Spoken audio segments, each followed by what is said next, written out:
गांव से नए नए शहर आए। राम बहादुर और मीना काम ढूंढ रहे थे। राम बहादुर के गांव का दोस्त हरिया उसे काम दिलवा देता है। मजदूरी का काम मिलने से राम बहादुर बहुत खुश था। इधर मीना ने सड़क के किनारे पटरी पर एक छोटा सा तंबू बनाकर उसमें अपनी गृहस्थी जमा ली थी। एक नन्ही सी बेटी कंचन, जो कि अभी बस 6 साल की थी, उसे कुछ समझ नहीं आ रहा था। नई जगह, इतनी भीड़, ये सब देखकर वह डर रही थी।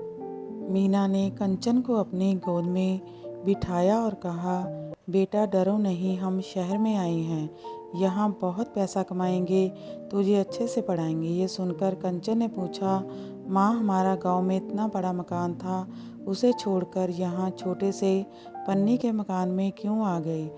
यहाँ हमारा घर नहीं है तो अपने गांव चलो। कंचन की बातों का मीना के पास कोई जवाब नहीं था। वह उसे समझाते हुए कहती है, बेटी चिंता मत कर, तेरे पापा बहुत मेहनत कर रहे हैं, एक दिन शहर में भी हमारा अपना घर होगा। शाम को राम बहादुर वापस आया। उसे जो मजदूरी से पैसे मिले थे उससे वह खाना बनाने का सामान ले आया। मीना ने वहीं पास से चूल्हा बनाकर खाना तैयार किया। फिर तीनों खाकर अपने छोटे से तंबू में जाकर सोने लगे। मीना ने राम बहादुर से कंचन की बात की। राम बहादुर ने कहा, अगर सही से काम मिलता रहा और कुछ पैसे बच गए तो किराए का एक छोटा सा कमरा ले लेंगे। अगले दिन राम बहादुर काम पर चला जाता है। मीना कंचन को लेकर काम ढूंढने निकलती है। अपने तंबू को बंद करके दोनों माँ बेटी पास के गली में पहुँच जाती है। मीना कई घरों में झाड़ू पोछे के काम के लिए कहती है, लेकिन उसे कहीं भी काम नहीं मिलता। इसी तरह एक सप्ताह बीत जाता है। राम बहादुर की कमाई से किसी तरह एक टाइम का खाना बन जाता था। एक दिन मीना और कंचन काम ढूंढने जा रहे थे। एक दुकान के आगे कंचन रुक जाती है। वे एक सुनार की दुकान थी। वहाँ सामने शीशे के शोकेस में एक सुंदर सी चांदी की पायल रखी थी, जिसे देखकर कंचन रुक जाती है। कंचन कहती है, माँ ये मुझे चाहिए, ये छमछम करती पायल पहननी है। मीना उसे समझाती है, बेटा ये तो बहुत महंगी होगी, हमारे पास खाने के भी पैसे नहीं हैं, ये कहाँ से ले पाएंगे। लेकिन कंचन गुस्सा हो जाती है। वह जिद करने लगती है। मीना उसे किसी तरह समझाकर वापस ले आती है। शाम को कंचन बिना खाना खाए सो जाती है। मीना राम बहादुर को सारी बात बताती है। राम बहादुर कहता है, तू चिंता मत कर, यहीं पास बाजार में नकली पायल मिलती है, मैं कल ले आऊँगा। उसे क्या पता लगेगा चांदी की है या नहीं। अगले दिन राम बहादुर शाम को पायल लेकर घर आता है। कंचन बहुत खुश हो जाती है। 2 दिन बाद मीना के साथ कंचन वापस उसी दुकान के आगे से गुजरती है। वहाँ उसे वही चांदी की पायल दिखती है। कंचन दोनों पायल को मिलाने लगती है।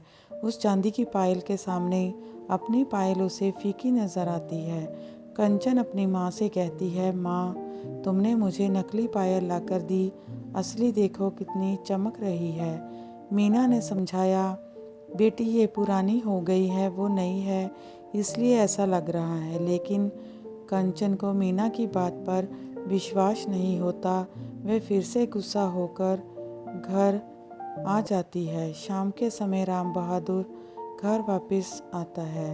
राम बहादुर कहता है, सुन, मुझे एक जगह काम मिल गया है, रहने की जगह भी, साथ ही मेरे सेठ के घर में मैंने तेरे लिए भी बात कर ली है, उनके ही घर में रहेंगे और काम करेंगे। मीना कंचन के सो जाने के बाद राम बहादुर को सारी बात बताती है।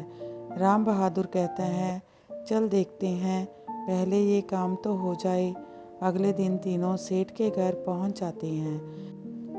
राम बहादुर सेठ के कारखाने में काम करता था और मीना सेठ के घर में काम करने लगी थी। एक दिन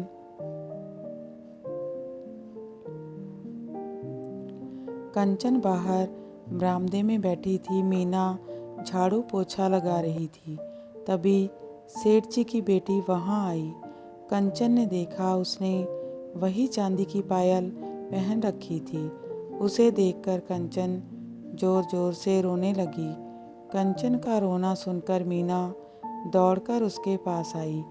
सेठ सेठानी राम बहादुर भी वहाँ आ गए।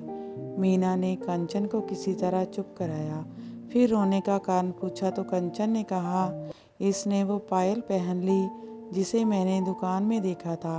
अब मैं क्या पहनूंगी? सेठ जी ने पूछा तो राम बहादुर ने सारी बात बता दी। ये सुनकर सेठ जी ने कहा, बच्चे सबके एक जैसे होते हैं। चल, मैं इसके लिए तुझे पायल दिला देता हूँ।